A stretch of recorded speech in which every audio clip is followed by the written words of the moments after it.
There is a photograph of Margaret's dressing table from 1964. On it, one perfume bottle, cut glass, a gold cap, half full. Shalimar by Guerlain. She had worn it since 1952. She would wear it until 1987. 35 years. One bottle at a time, repurchased when empty, never replaced with anything else. Margaret smelled like Margaret. Everyone who knew her knew exactly what that meant. In 2024, the average woman owns 8 fragrances and rotates between them seasonally. The $50 billion fragrance industry was built almost entirely on making one bottle feel insufficient. Margaret never got that memo. Her dressing table never had room for it. My name is Stella, and this channel is about what women knew before someone figured out how to sell it back to them.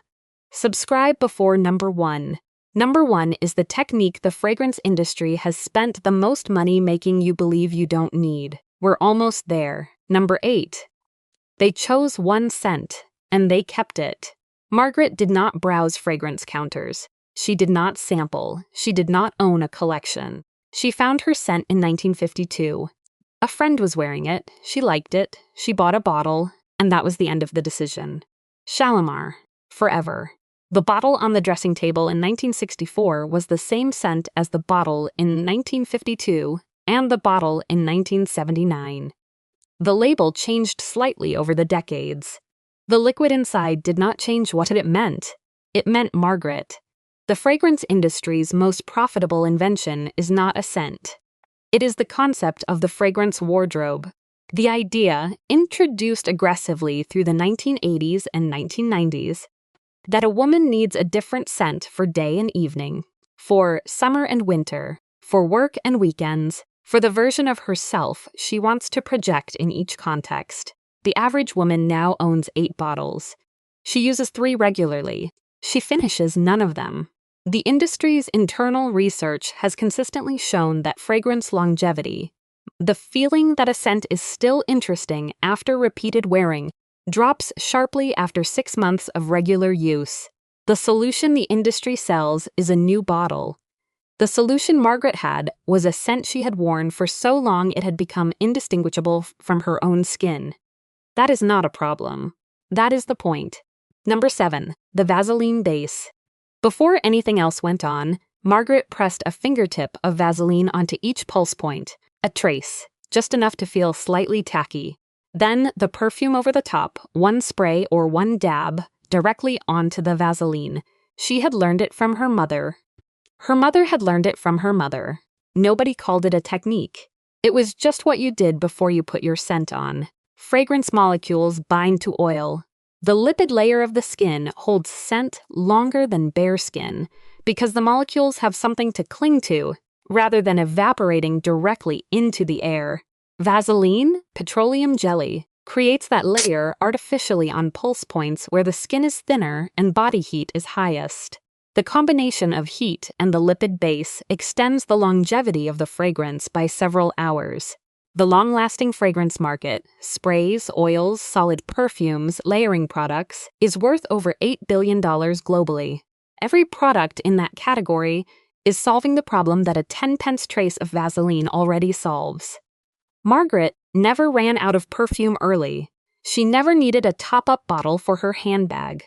The Vaseline was already in the bathroom cabinet for a dozen other purposes. Number 6. Pulse points only. Never the air. Margaret did not spray perfume into the air and walk through it. She did not spray her clothes. She did not spray her hair. She pressed the stopper of the bottle, one careful spray, directly onto the inside of each wrist, the inside of each elbow, and the base of the throat. 5 points. Orswe's the same 5. 15 seconds. Spraying into the air and walking through the mist disperses the fragrance almost entirely into the surrounding environment before it reaches the skin. The top notes, the first impression, the burst of opening scent, evaporate within minutes. What remains on the skin is the heart and base of the fragrance, which is where the lasting character lives. Pulse points carry warmth. Warmth activates the molecular chain of the fragrance over time, allowing it to develop rather than simply fade. Brigitte Bardot, when asked about her fragrance routine in a 1967 interview, described exactly this. 5 pulse points, one application, nothing more. She wore Calandre by Paco Rabanne from 1969 until it was discontinued. She reportedly had bottles stockpiled, 1 cent. 5 points, 20 years. The 5 pulse points Margaret used are the same 5 that appear in every perfumery school curriculum taught anywhere in the world today. Inside wrists, inside elbows, base of throat, behind the knees, which Margaret added in summer. None of this required instruction. It was passed down, woman to woman, mother to daughter, across generations before a single fragrance counter existed in any department store. The counter arrived later. The knowledge was already there. Number 5, the cold water spritz. After applying, Margaret ran her wrists briefly under cold water, not to remove the fragrance, just a brief cool rinse, no soap. This is the step that surprises people most, and the one that is hardest to explain simply. Cold water closes the pores momentarily and contracts the skin slightly, which slows the rate at which the fragrance evaporates in the first hour of wearing. The effect is most noticeable in warm weather when skin temperature is highest and evaporation is fastest.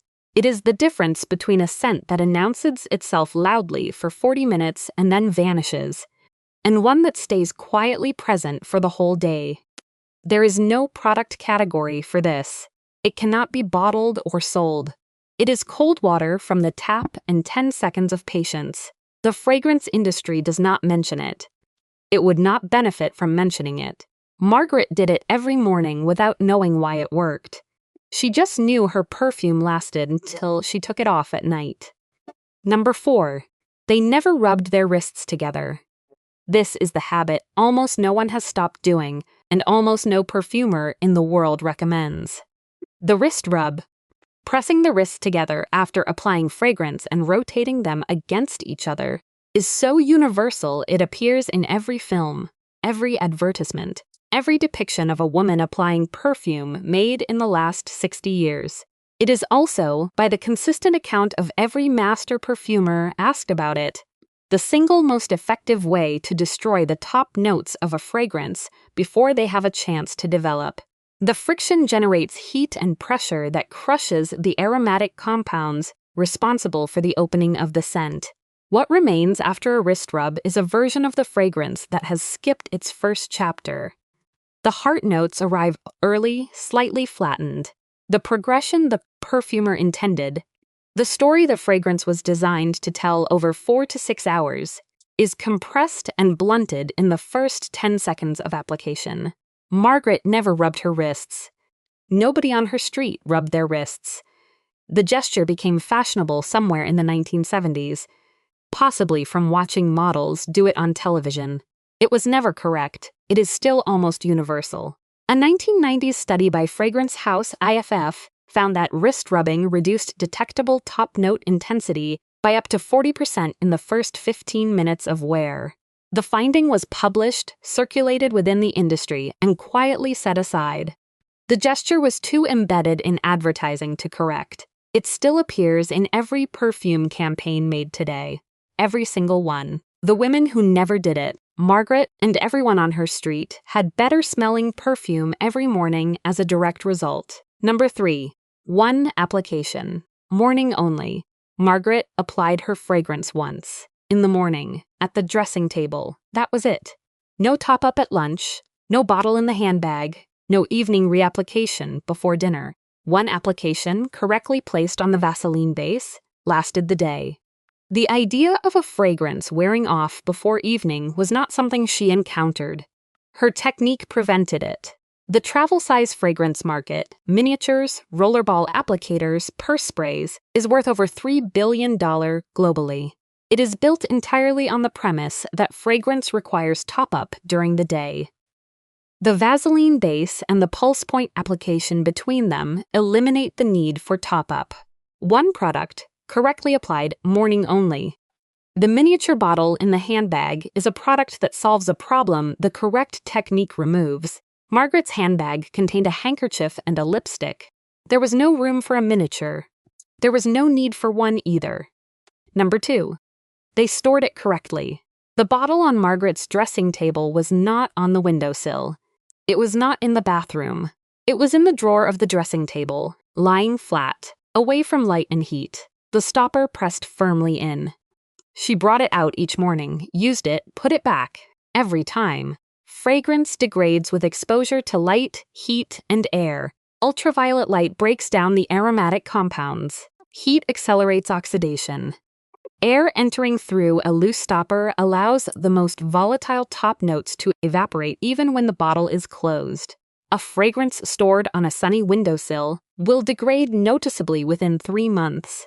The same fragrance stored in a cool, dark drawer can remain stable for 3 to 5 years. Margaret's bottles lasted.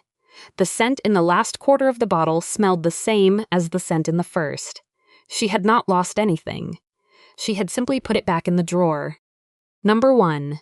The signature.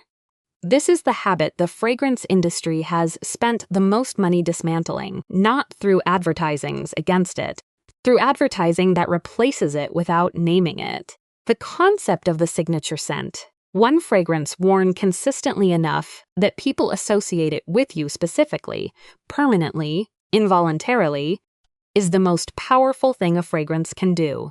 It is also the one thing that requires no additional purchase. You cannot build a signature on a rotation. You cannot become someone's scent memory if you smell different every season. The signature is built through repetition.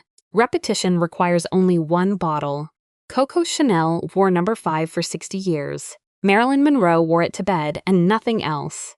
Margaret wore Shalimar from 1952 to 1987. Her daughter still has the last bottle, a third full, the gold cap slightly worn, sitting in the same drawer. She opens it occasionally. It still smells like Margaret. Nobody in Margaret's house counted bottles. Nobody rotated. Nobody layered. Nobody bought a seasonal flanker or a limited edition, or a different concentration of the same scent to wear on warmer days.